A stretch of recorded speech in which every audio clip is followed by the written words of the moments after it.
Olá, seja bem-vindo à Escola Bíblica da Vila, o nosso lugar de ensino da comunidade da Vila. Eu sou o Vitor Fontana, responsável pelo ensino aqui na igreja, na comunidade da Vila. Se você não nos conhece, estamos em São Paulo.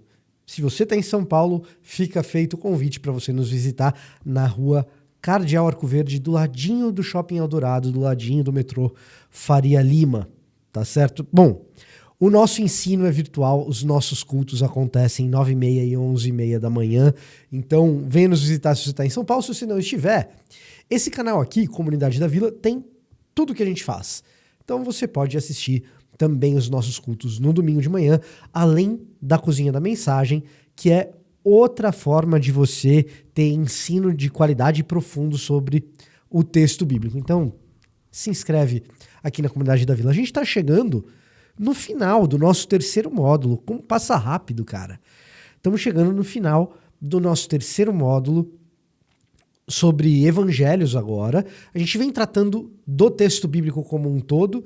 São 3 módulos já de 8 aulas cada um. Quer dizer, essa é a 7ª aula do terceiro módulo. Então, nós temos 2 módulos com 8 aulas e esse aqui com 7, porque na semana que vem a gente conclui. E hoje a gente vai falar do Evangelho de João. Na semana que vem também, mas a primeira aula do Evangelho de João é hoje. E antes de falar do Evangelho de João propriamente dito, eu gostaria de te convidar a estar em oração comigo. Pai amado, a gente te agradece, Deus, por essa aula, te agradecemos, Deus, pelo teu Evangelho revelado nas letras de João, que a gente recebe hoje no texto bíblico, e que a gente possa compreendê-lo bem, compreendê-lo melhor, que a nossa leitura seja guiada pelo teu Santo Espírito e que a aula de hoje possa nos ajudar a compreendê-lo melhor. É isso que a gente pede e agradece em nome de Jesus. Amém. Muito bem, nós temos 4 evangelhos. O Evangelho de João, entre esses 4 evangelhos canônicos, é o diferentão, se você quiser. Mateus, Marcos e Lucas se dedicam a contar boa parte das mesmas histórias. O Evangelho de João não. O Evangelho de João apresenta outros episódios da vida de Jesus e um outro tipo de preocupação que Jesus tem durante o seu ministério. De certa forma, eles vão se completar, vão se complementar quando esses evangelhos, né, eles vão se complementar quando eles apresentam Jesus dessa maneira diferente. Enquanto os evangelhos que a gente chama de sinóticos, por olharem em conjunto para os mesmos episódios, apresentam Jesus contando parábolas, por exemplo, João vai apresentar Jesus fazendo grandes discursos. Enquanto os evangelhos sinóticos estão muito preocupados em retratar os aspectos mais humanos da vida de Jesus, João, sem sombra de dúvidas, é aquele evangelista que vai apresentar Jesus em seus aspectos mais divinos. E tem até nome técnico na academia para isso. Eles vão dizer que João apresenta uma cristologia mais alta, uma cristologia do alto. É um termo um pouco antigo, talvez até um pouco datado, é uma expressão talvez até um pouco datada, mas de fato, João apresenta Jesus e suas características divinas com mais frequência que os outros evangelhos, não que os outros evangelhos não o façam. A gente viu já aqui um pouco dos elementos da divindade de Jesus nos outros evangelhos, é só voltar nas aulas anteriores que você verá. Mas em João isso é mais frequente. Em João isso é mais explícito. Bom, por que João estaria preocupado em relatar porções da vida de Jesus em que isso fica mais explícito? Bom, uma das conjecturas é que, sendo o Evangelho de João o mais tardio dos 4, e a gente apresentou os 4 evangelhos no melhor do que a gente pode dizer que a gente tem de especulação a respeito da cronologia deles. da cronologia da redação deles, né? Então primeiro a gente viu Marcos, depois a gente viu Mateus, depois a gente viu Lucas, agora nós estamos vendo João. Certamente, ou quase certamente, Marcos é o primeiro dos evangelhos a ser redigido. Mateus viria depois, Lucas só depois de Mateus. João certamente é o último dos evangelhos a ser redigido, já lá no final do primeiro século, possivelmente já com algum tipo de preocupação com o gnosticismo. Gnosticismo era uma corrente religiosa que aplicava a visão de mundo grega ao cristianismo, grosso modo, por assim dizer, tá? É mais complexo do que isso, mas isso é suficiente para nós hoje. Talvez mais para frente a gente explique melhor esse movimento do gnosticismo. E esse movimento do gnosticismo, ele, entre outras coisas, pregava a separação de Deus em relação ao mundo, e essa separação de Deus em relação ao mundo exigia uma certa dedicação do cristão em buscar um conhecimento oculto da parte de Deus. Uma gnose, um conhecimento escondido, que faria dessa pessoa que tem esse conhecimento escondido uma espécie de iluminado, uma pessoa mais esclarecida e que, portanto, conheceria o segredo da vida. Algo mais ou menos nessa direção. Isso tem a ver com a ideia helenística, neoplatônica, de que aquilo que é material é ruim e aquilo que é imaterial e espiritual é bom, e que, portanto, Deus, sendo espírito, não entraria em contato com aquilo que é material, com esse mundo. E se ele entrasse em contato com esse mundo, ele estaria, de alguma maneira, contaminado por ele, que é um mundo material ruim. O Evangelho de João, então, vai apresentar esse Jesus, ser humano, andando na Terra, encarnado, que é o próprio Deus, como uma espécie, talvez, de contraposição a essas ideias do gnosticismo. Essa é uma hipótese, tá? Uma hipótese bastante aventada aí na academia. Sendo essa hipótese verdadeira ou não, fato é que o Evangelho de João, ele de fato dialoga com esses aspectos do gnosticismo. Um conhecimento de algo oculto, primeira coisa, e a maneira de lidar com este mundo material, que seria um mundo corrompido com o qual Deus não teria contato. Na verdade, Deus teria contato com um demiurgo que ele teria criado, e o demiurgo, por sua vez, teria contato com o mundo, fazendo assim distinção total entre Deus e o mundo. Jesus em João vai aparecer dizendo que ele mesmo tem contato direto com o Pai. Ninguém vem ao Pai senão por mim. O tempo todo Jesus fazendo essa conexão entre Deus e o mundo natural criado, e ele próprio, Jesus, Deus encarnado andando nesse mundo material. Bom, isso vai ficar mais explícito e vai ter alguma aplicação prática para nós hoje se a gente se detiver um pouco no primeiro capítulo de João. Muita gente diz para começar a ler a Bíblia pelo Evangelho de João. Eu sempre acho isso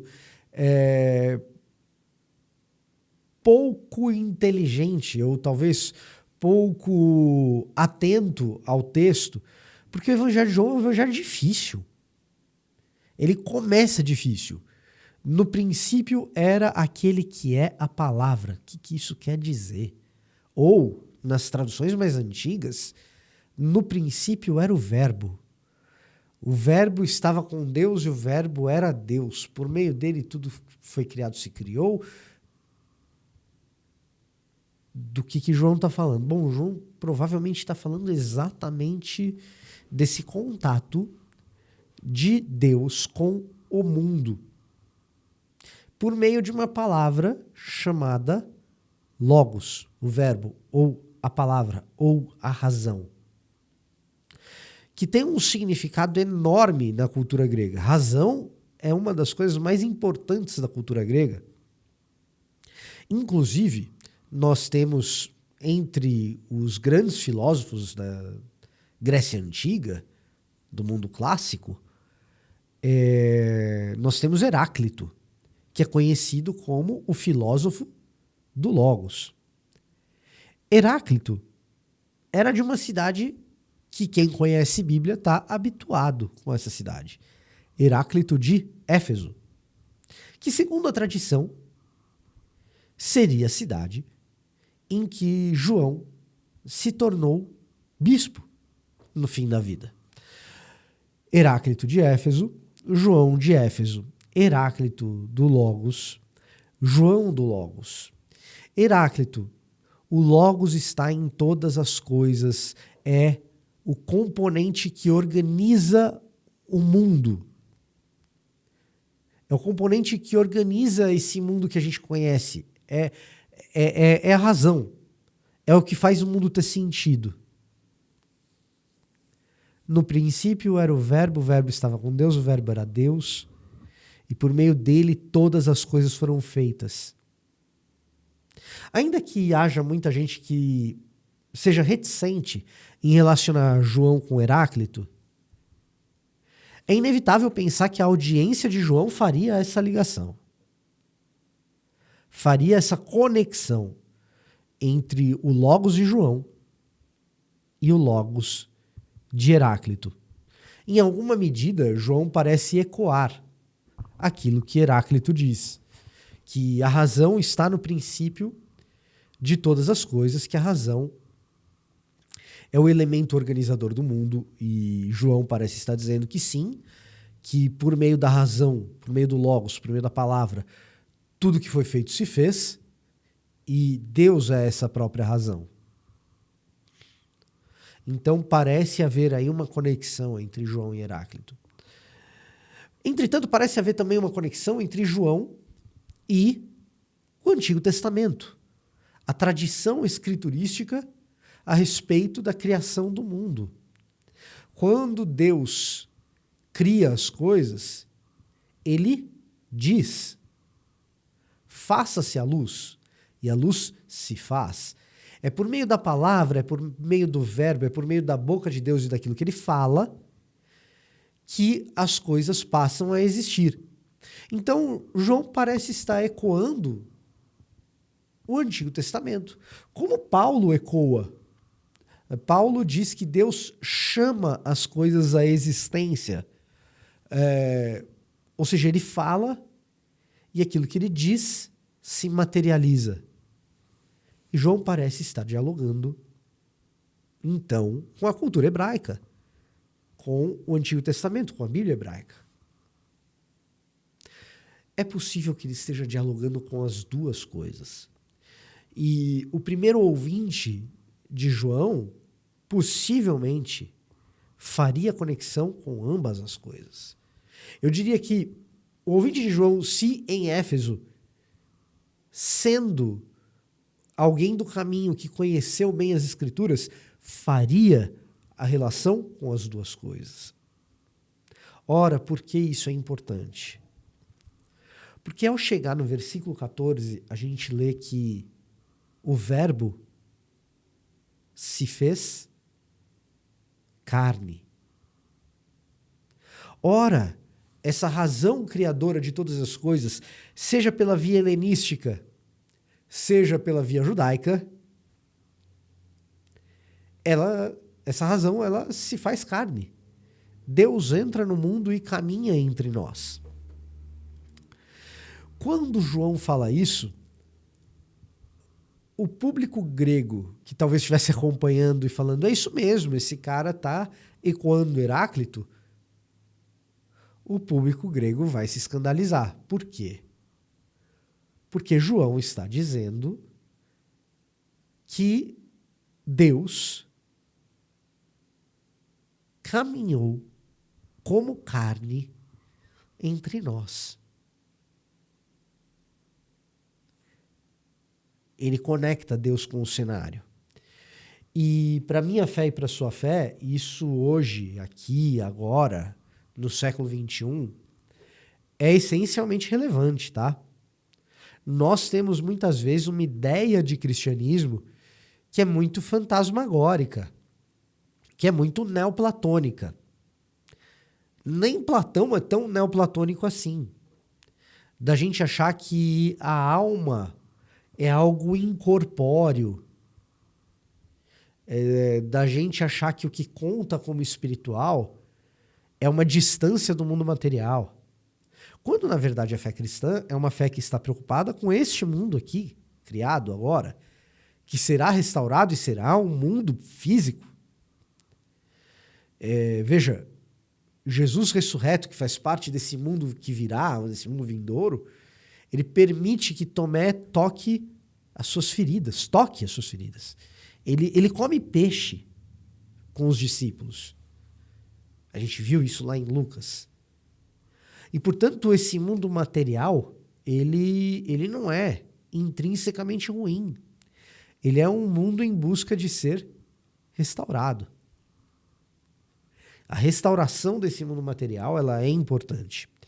Isso vai nos orientar a respeito de uma vida cristã em uma igreja que esteja preocupada com a sua cidade material aqui e agora, com a sua miséria material aqui e agora, com a vida comunitária que a gente tem entre a gente aqui e agora, com as questões ambientais e climáticas aqui e agora, seja lá qual for a sua percepção a respeito desses assuntos e a sua opinião a respeito desses assuntos.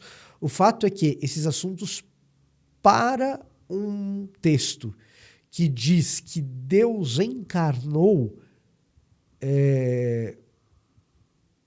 esses assuntos são importantes para esse texto. Independentemente da opinião que a gente venha até a respeito deles.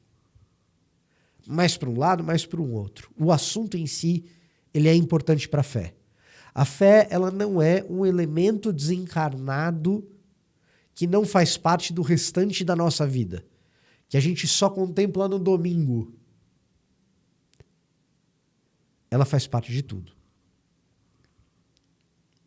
Da mesma forma, talvez o judeu que não cria em Jesus como Messias, ao ler João, fosse olhando e falando, realmente, é um único Deus que cria o mundo, João está certo, até o momento que ele diz que esse Deus encarnou.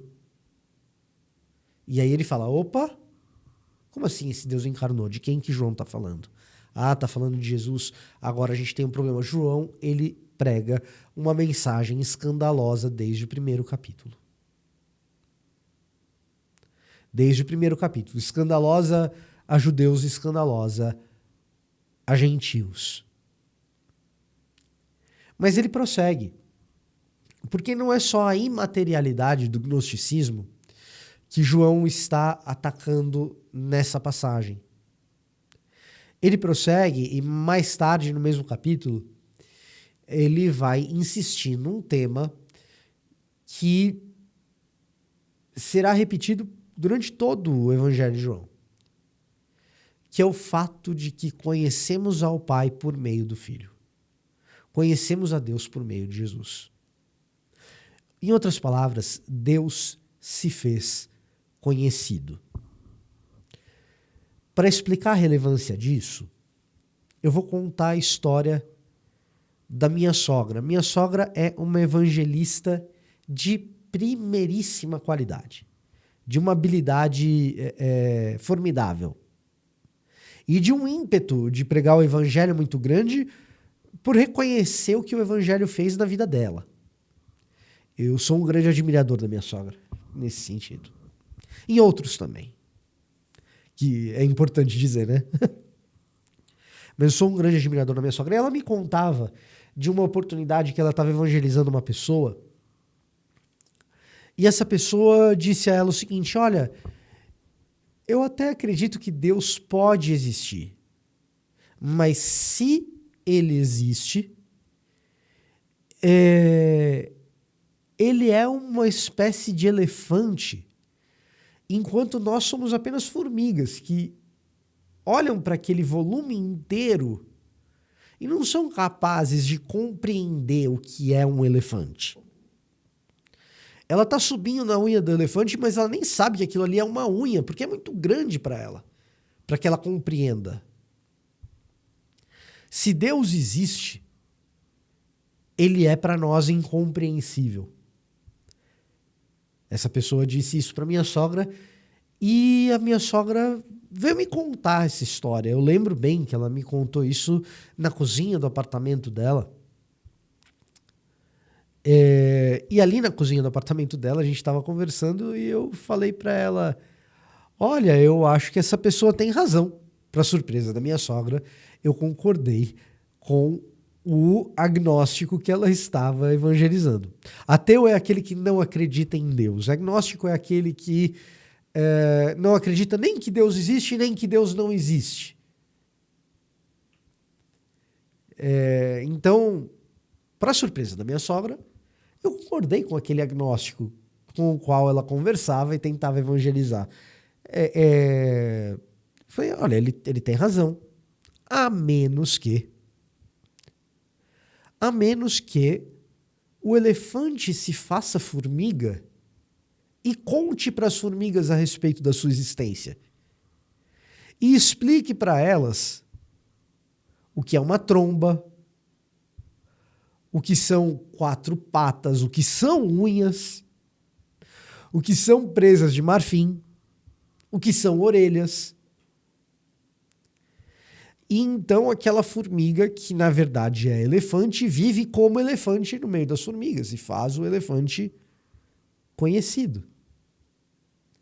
É uma alegoria, é uma historinha que ilustra muito bem o que João está querendo dizer no seu evangelho. João está querendo dizer no seu evangelho que a mensagem de Deus não é uma mensagem escondida, pelo contrário. É uma mensagem revelada, apesar de não caber inteira nas nossas mentes. Apesar de não ser inteiramente compreensível. É a história de um Deus infinito, eterno, que nunca vai caber na cabeça de pessoas limitadas, mas que, tão amoroso, ele se dispõe a se fazer gente como a gente para que seja conhecido no vocabulário teológico, para que seja revelado. Então não se trata de um conhecimento oculto, mas de um conhecimento público e revelado, e que pela sua natureza pública deve ser publicado. Mais do que disponível, mais do que acessível, deve ser acessibilizado, deve ser disponibilizado. O evangelho é, portanto, algo para ser conhecido e espalhado, porque é uma mensagem que não faz gurus ou gente mais especial do que outras gentes. É uma mensagem que olha para o mundo e diz: esse mundo material realmente é corrupto. Ele vai ser restaurado. Essas pessoas que fazem parte desse mundo material realmente precisam de restauração. E elas serão reconciliadas com Deus. E essa mensagem não é para ser uma mensagem oculta que faz de você uma pessoa especial. É para ser uma mensagem que te faz restaurado e que, portanto, agora publica essa mensagem por onde for. Essa mensagem que está revelada, que é acessível e, portanto, deve ser acessibilizada, que está disponível, que deve, portanto, ser disponibilizada. Portanto, João é o evangelho por excelência que reforça o contato de Deus com esse mundo numa economia um tanto complexa, mas acessível. De um mundo que sim precisa de conserto e que será consertado um dia. E que tudo acontece por meio de Cristo, que faz isso acontecer. de um homem chamado Jesus, que é Deus. E não que era Deus, que é Deus, porque segue vivo, embora crucificado. Esse é o centro da mensagem joanina do Evangelho de João. Agora, tem alguns detalhes a respeito do Evangelho de João que a gente vai ver na próxima aula, porque esse módulo ele tem 8 aulas e essa é a 7ª. Então, eu te aguardo lá. Eu fico por aqui. Até a próxima aula.